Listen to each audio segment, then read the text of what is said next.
Well, this next video I'm doing is going to be a doozy of a three-parter. And yes, I am sitting on beanbag chairs because I'm a bit of a piece.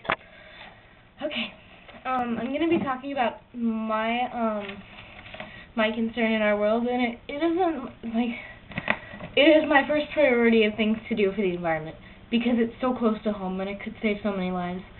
Most people are all concerned about global warming and stuff like that. Well, I'm concerned about factory farming.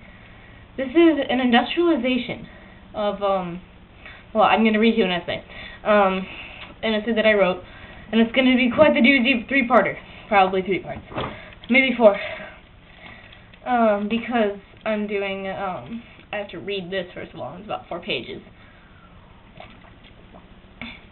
and for me to read slowly and legibly, and without this, like, tickle in my throat that I got today, it's going to take a little while, because I talk really fast, if many of you haven't noticed.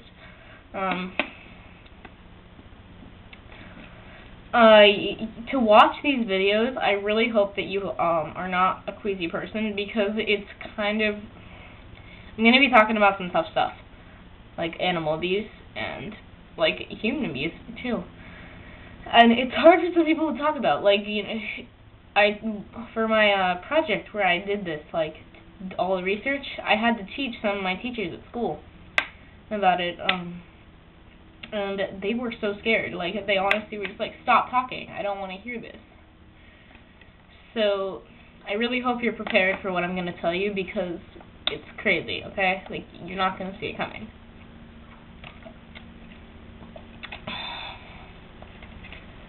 And if you don't know about it, then you're going to be shocked. And I really hope some of you take this to heart. So,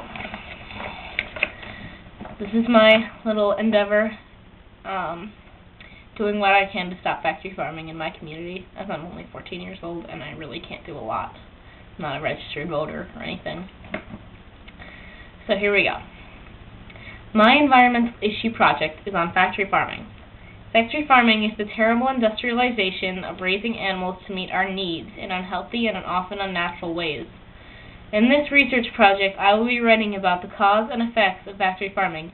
In addition, I will be looking into different solutions to factory farming, although there are no apparent ones. No one in particular invented factory farming. It evolved from small instances throughout the years, and just recently, in the past 20 to 30 years, it really caught on. The agricultural revolution, led by the Industrial Revolution, began in the 18th century, when most cattle were raised on small family farms outdoors. Agriculture paralleled industrialism in the 19th century, growing to fit more needs. Fertilizers and vitamins flourished in this time, leading into the 20th century, where antibiotics and vaccines made it easier to keep animals healthy. Chemicals used in World War II helped configure pesticides, and those caught on in modern society as well. Factory farming, literally, started in 1947 in Great Britain, but an agricultural act encouraged farmers to put out more meat by introducing new technology to reduce Britain's dependence on foreign meat. The cause of factory farming was the need for meat. As the population grew, so did its need for food, especially meat. Pork, chicken, veal, beef, and dairy included. The most commonly farmed animals include cows, pigs, chickens, and turkeys. Excuse me. Thousands upon thousands of these poor, defenseless animals are kept in warehouses or in gigantic feedlots, usually placed near slaughterhouses for easy access. These animals are kept tightly packed together in an average CAFO confined animal feeding operation can hold about 1,000 cattle, 700 for dairy cattle, 2,500 hogs, about 55 pounds each, and 125,000 chickens. Most have been de-ate. Excuse me, let me get some water. It's really dry out here, so I'm like always water. Let me just check my time. I'm already at 4 minutes, for real? Oh, don't you love this little thing right there? I love that. Okay. I've only got about 4 more minutes with this, with you on this video. Okay, Most have never seen sunlight, touch ground, or breathe fresh air in their lives. Some can't even turn around. Cows' tails are usually cut off to reduce fighting and save space. Young cows are separated from their mothers at a young age. They are given milk replacer, made in part from cow's blood.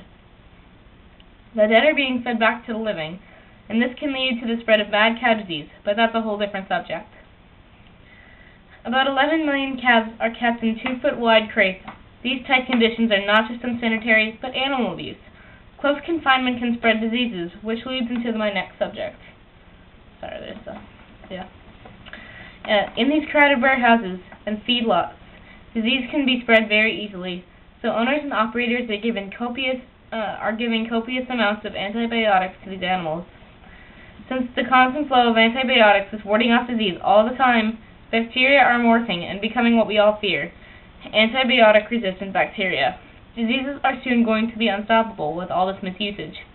Mad cow disease, bovine spongiform encephalopathy, or it will be referred to as BSE for the rest of this time, is one of the most common diseases spread by factory farming.